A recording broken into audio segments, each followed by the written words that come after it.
Today's dedication is for Zahn, who gave me a very generous 1 year's worth of subscriptions on Patreon.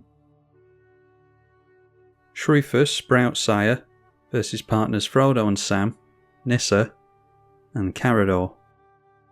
Well, we've got pretty much nothing but mana there. There's no real reason to ship that back, apart from the fact that we're going to empty our hand really quickly, unfortunately. Just some forests in the opening game, up against a bunch of green players at the table now. A Dryad Arbor from Nissa. And let's see here, we draw into the Great Aurora. Need to get used to this new zoom system that Magic Online have implemented. So we will follow suit and drop a forest as well. And is a Sol Ring going to survive? I'm not sure it is. We could go for a turn 2 Shroofus, so I'm going to go for that. Sol Ring and Shroofus on turn 2. Summoning Sickness knocked off the Dryad Arbor, so able to play a 2-mana spell, but just passes. No black mana from the Abzan player, so can't play Frodo on turn 2. We will go for our commander as soon as we can, though. Not seeing any kind of Voltron package, unfortunately, so let's get down the Sol Ring and hope that we see it next turn. We'll knock the Summoning Sickness off our commander. Carador plays a Satyr Wayfinder, so can look at the top 4 cards, grab a land and put the rest in the bin. And in the bin we see a Bolas's Citadel, a Birthing Pod, and Teysa Karlov. An Allosaurus Shepherd comes down for the middle mono-green player. Shouldn't have too much use for Allosaurus Shepherd unless he can do the overrun thing. Still no black mana, but soon to fix that with a Cultivate. So that means we have an opponent that we're able to swing our commander into, which is good. Means it's worthwhile playing our commander on turn 2. Alright, a forest for us. I think we just swing in straight away. There's no reason not to. And when we deal damage, we trigger our commander for the first time, so end up getting a Saproling token. Still no buffs on the commander yet though, which we really want to be drawing into. I won't show our opponents the 3-tree city yet. Let's go for the forest. Play Skyshroud Claim so that we can get some untapped forests into play. And then we can maybe hold up the Brightcat Badger. Perhaps play that as a creature next turn. Get a couple of fungus in on the next turn cycle, and then maybe it's Sakura Tribelder to ramp, and could just go for the Great Aurora, because we're going to have way more permanents in play than our opponents are. Wood Elves from Carador for some more ramp. Nissa into play on turn 4.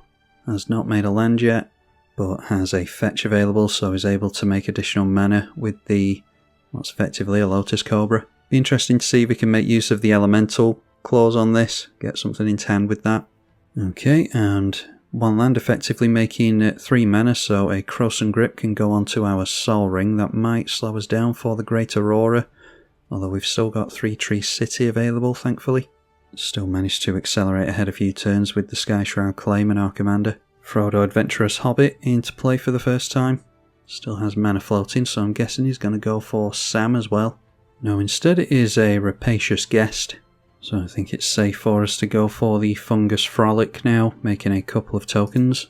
And we don't have a lot of options with regards to attacks now, so I think it is safe to say that we ought to be aiming for the Great Aurora. Haven't worked out if we'll actually be able to cast it or not though. Well, I just worked it out there. We've got 4 mana. We play the 3-tree city this turn. And with the 4 creatures, that would be 7 mana, which is a few mana away from the Great Aurora, unfortunately. Just drawn into the Power Fist. Have to deal combat damage in order to make that relevant, though, so I think Brightcat Badger is the thing to go for here. So play 3-tree city, name Saproling, and now we can add mana equal to the number of saps we have. And we play the Brightcat Badger, so this makes our Saprolings able to tap for mana, meaning we can hold up Heroic Intervention quite easily. Let's go for the Sakura Tribelder in that case to get more mana. And if we're going to try and shuffle everything away with the Great Aurora anyway, then I don't suppose it really matters if we just show them the Power Fist now. So I'll throw that down into play. And we're still holding up the Heroic Intervention here. So the deck not going as intended at the moment, unfortunately. We make a Saproling at the end of the turn with the Badger. Village Rites sacrifices the Satyr Wayfinder in order to draw a couple of cards. Guardian Project after that from the graveyard deck. Another fetch land. It is Evolving Wilds played this time. At least the land will come in tapped, but gonna make a couple of mana after cracking that. Ancient Green Warden after that, so able to play lands from the graveyard and get the additional land triggers. So not seeing anything too scary at the moment. Butterbird, Bree, Innkeeper. At the beginning of your end step, if you don't have a food, make one. The 1/3 swings into the left, because there's only a Wood Elves to block over there anyhow. So it might be that we're free to get our Shroofus through here, which might change what we do next turn. Okay, he does block the commander, then decides to pull it back. We've got trample on our Shroofus anyway, so from his perspective I suppose I would block as well. If you want to play this from the graveyard, that is. I suppose I would probably hold this back for blocking something big, like the Ancient Green Warden. But anyway, the Wood Elves does go down, and that triggers the Rapacious Guest, so whenever one or more creatures you control deal combat damage to a player, create a food. They swung in with this as well, I didn't realise, so this is what hit our opponent. Blocked the Frodo. Sacrificing the food token to gain 3 life puts a plus counter on the guest, and he might as well do that because he's going to make a food with the Butterbird at the end of the turn anyway. And I'm assuming that he didn't have any 2 mana interactions hold up, so let's just sack Sakura Tribalda now. Okay, well maybe we can just play it out this turn. Just drew into Might of the Masses. So a target creature gets +1/+1 for each creature you control until the end of the turn. So maybe don't have to rely on the Great Aurora after all. Let's go Power Fist onto our commander. Or maybe we could still go for it here because it'd just be funny, because we're going to have way more permanents than our opponents. So our commander buffed up to a 7/7. We're going to get a bunch of Saprolings, assuming that Carador doesn't scoop, that is. And when we deal the damage, we're going to get that many plus counters, so we've just hit for 7. Going to make it way more easy to swing in with Shroofus from now on. Grab ourselves a bunch of sap tokens while we're at it. Those have Summoning Sickness, so we can't tap them down for mana, but mana's no issue here. So, I'm tempted to just pass the turn around again, but we can refill our hand with this is the thing. So, I think I'm just going to go for it here. Float a bunch of mana before we do it. Alright, so we've got 17 mana, minus the 9 is 8 left. Yeah, let's just do it, see what happens.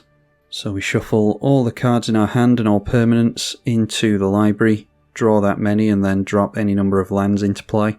Obviously this will hopefully benefit us more than anyone because we've got more permanents. So let's just put all the lands into play. We've got 22 cards in hand, and we've got, what did I say, 8 mana? Yeah, 8 mana floating. Target opponent loses life equal to the power of the Rapacious Guest, so that probably gets pointed at us, but not too worried about that. There's 15 cards in the Hobbit player's hand, 12 for the middle and 10 to the left. Oh, and that's unlucky. Carador only got 2 lands there. 4 for the Lands Matter player. The Hobbit player didn't get too screwed over there, but as we assumed, we've done far better. Noteworthy, we have drawn into a Saproling token because I think that is actually how these work. They don't evaporate until the Great Aurora has done resolving. But we managed to actually get into our Voltron effects here, that's good. So the guest does get pointed at us as we assumed. Don't imagine, we'll try and get our commander down here. I don't imagine it's going to survive the turn cycle. Carador deciding to crack the Fabled Passage. Be surprised if he played this out, to be honest. It's only turn 5 and green is doing green stuff. So now we can go Wild Growth onto a basic, because that will just pay for itself, and add to the Devotion because we have drawn into the Nykthos and got that out. Let's try and get our commander down again, see if it gets shot. I'll try and put protection from black and green onto it here. Priority has been held up by the Hobbit player there, but does manage to land. Let's see what else we can do. Probably best to hold up the Mithril Coat, so we'll try and get as much green down as possible so that we can tap more mana into the Nykthos. So play out the Psychotrope Thalid. And we'll play the Power Fist as well. Don't have to discard as many cards here, and we're getting up our Devotion as well, so that I can hold up the Mithril Coat, like I said. So I think we'll be able to leave it there. But hopefully we'll be able to see how the deck is supposed to run now that we've got our Voltron package going. Discard the Nissa's Pilgrimage because the mana's fine here. We're already way ahead of our opponents. Sol Ring for Carador might be some of the reason that he's deciding to play this out. A Prosperous Innkeeper as well makes a treasure token, so yeah, still making mana. Cracks the treasure straight away for a Wall of Omens, which cantrips upon entry. Gains a life with the Innkeeper as well. A Mana Vault for Nissa. I have a feeling it's Nissa we're going to have to watch out for here, although playing up against white players, there's always exile and board wipes we have to look out for. We've got pro-green, so we should be reasonably safe from Nissa. Nissa comes into play. Has not made a land yet. Unfortunately, we're up against green players, so the Bellowing Tangleworm won't necessarily be as good as we hoped it was going to be.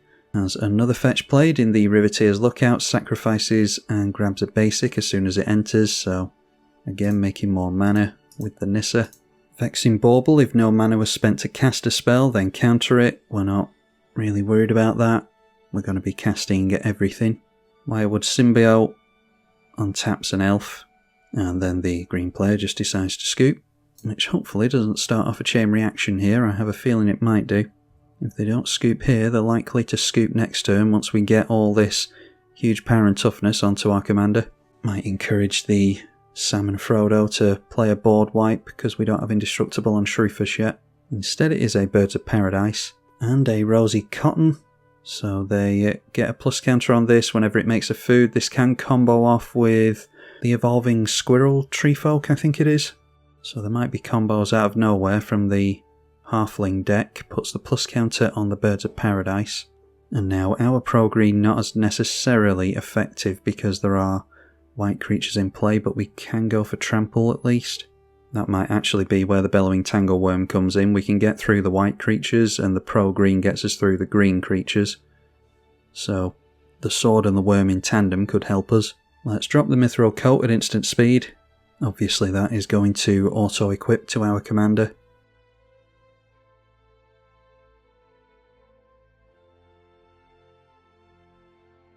Get our first spore counter on the Psychotrope Thalid. These old fungus aren't particularly good, but once we start getting a lot of saprolings we can sacrifice to draw a card in this instance. So that's likely what we'll use it for. And if these saprolings can tap for mana and sacrifice themselves, then they pay for themselves on this ability as well. Alright, not going to bother making a land. We might draw into Guy's Cradle or something. Let's go for the Sceptre of Celebration first, although we've got pro-green, haven't we, to consider. Bit of a nombo going on. I think I just want to rely on massive trample, so let's remove the Sword of Feast and Famine from our commander. We've got lots of green permanents that we want to make use of here, so the sword might have protected Shroofus, but we'll go for moving that in order to put the Blanchwood Armour, +1/+1 for each forest we control. That bumps it up to an 8/8. Then we can play the Belt of Giant Strength, is going to give it +10/+10. And again, we're just hoping that an opponent doesn't scoop here. Let's tap down the Nykthos after that. That leaves us with 6 mana. So the Belt can go on Shroofus, and it costs 2 because our commander's been buffed so high, so would have cost 10 but gets discounted by its power, which is 8. So 2 to equip that, bumps it up to a 17/17. Power Fist might as well go on here as well. So now we've got a 17/17 trample. Let's go, might as well be Hunter's Insight. We could try and get this through, I suppose. Yeah, we'll go Hunter's Insight onto the commander. It's got Indestructible, so it should be fine. There's no white mana held up. And I'm going to try and get the Thalid through, because we can untap all our lands if we get it through. But I dare say that it will get blocked by the Rosy. So we currently have a 17/17 trample commander with Indestructible, and it's about to draw us a lot of cards and get a lot of plus counters on itself. We don't win here though. Get through with both, so he wants to keep Rosy, which might suggest that there's a combo incoming. We get 17 plus counters on the Shroofus from the Power Fist, draw 17 cards from Hunter's Insight, untap all our lands, and get 17 saproling tokens. So we might draw into Gaia's Cradle or the 3-tree city again, which is just like before why I said that I wasn't going to make a land. Alright, so draw a bunch of cards there. Don't have anything too crazy with regards to the lands that we can make.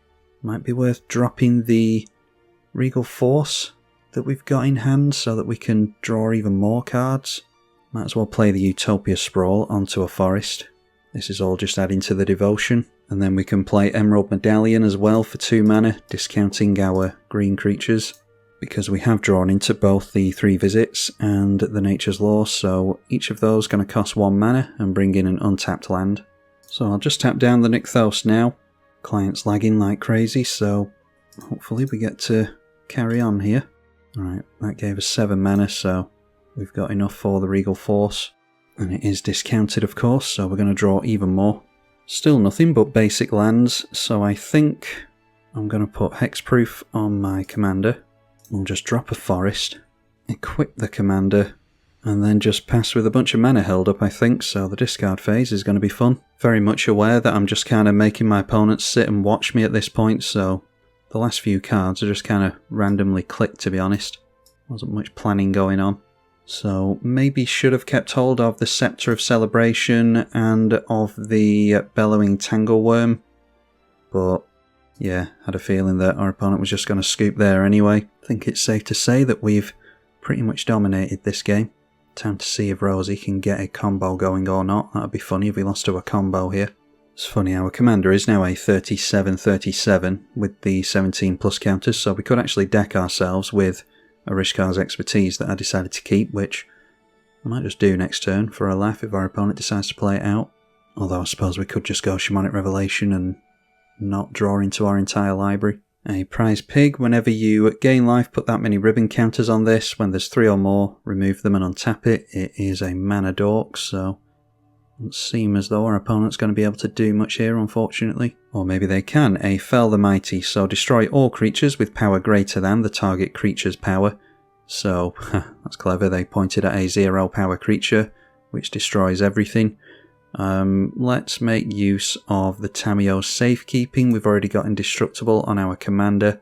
Let's just point it at the Regal Force so that we've got another body to swing a Sword of Feast and Famine in with.